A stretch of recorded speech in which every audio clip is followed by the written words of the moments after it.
symbolism, and I'll be using Kaiser as an example.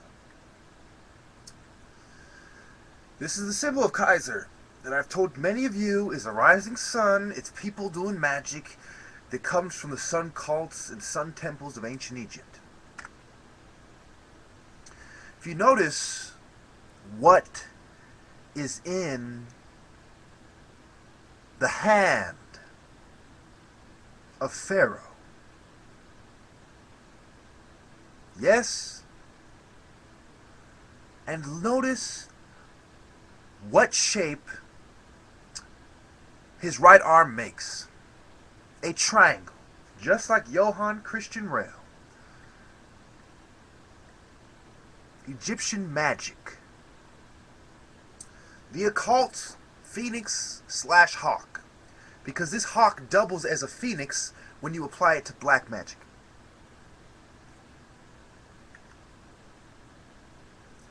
Now,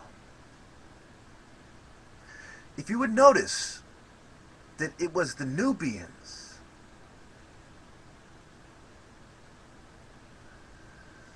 and they were living with the Egyptians, paying tribute to them as well, even though they had started the empire and its traditions. I would compare it to Native Americans who ended up serving the colonist masters. But the Egyptians were also black until the later dynasties. And notice the beetle. See, Beetlejuice, Bugs Bunny, Batman, and much more are all based on Egyptian gods and goddesses. If you notice, the catechist symbol is also the symbol of thought. I told you so. I told you so. I told you so. Just like Bob Marley said, they build in church and university, deceiving the people continually. Yeah, I killed it, but the point is, it is the different institutions that Babylon's system is using. The hospitals, the schools, the churches, the military, the government, on and on. The food sources. Just like they were interested in the source of the food in the Nile, they're interested in the source of the food for the masses of the New Egypt of the Americans as well. And your food comes from these self-proclaimed gods, not from God. See, this is a fake Egypt. It's Egypt without the gods, with a bunch of devils taking their place and playing God. Osiris, Bastet, if you notice, Bastet has the symbol of the cross, which is also associated with the symbol of the female in some Christian sects, but we won't get into that. Anubis, Horus, the symbol of the eye that you have on the dollar. The sun cults, the eye on the dollar. Set, Sebek, also known as Sobek. Let me go on. Akhenaten and the sun cults in the sun temple of Amarna. Okay? Now look. He is sitting on the lion. Draw parallels between that and the Lion of Judah, since that's where it comes from. The Leo. And he's holding his arms in a cross. Usually it is crossing the arms. But the flail and whip and the staff are the cross. We go on. Notice these people paying tribute to Heru and going through the sacred rituals of Egypt. This is from an Egyptian magic papyri, I believe. And notice the lion. Notice what they have in their hands.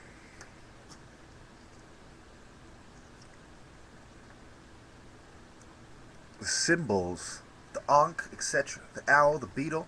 We go on. The beetle's the scarab, and we go on. Notice the skin color of the woman. Even though they're portrayed as light-skinned, you still have a dark-skinned portrayal of a lady.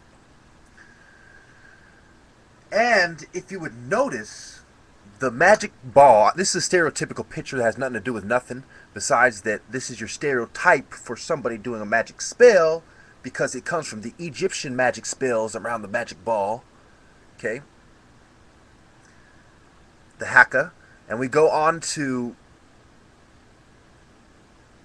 notice the 5-point star. It's a symbol of Egypt. It comes from Egypt. See, the symbols the elite use all come from Egypt, and they adopted it and championed the temple of Seti.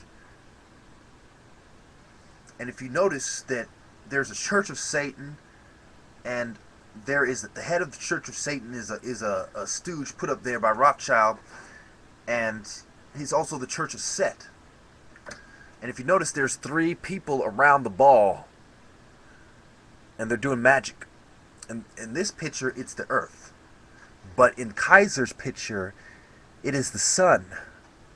That's why it's a glowing magic ball. It has to do with light, the light temple, the sun temple. So you have the Trinity I told you about of Semiramis, Nimrod, and Tammuz, right? So we go on. And notice she's a moon goddess, and this guy also, he plays the role of Pan in Egyptian mythology, but we won't get into all this. I mean, all the different roles the gods play, and that is the end of the slideshow, and I think I'll end it right there, unless I have one more picture I'm going to show you. Let me just get into this right quick.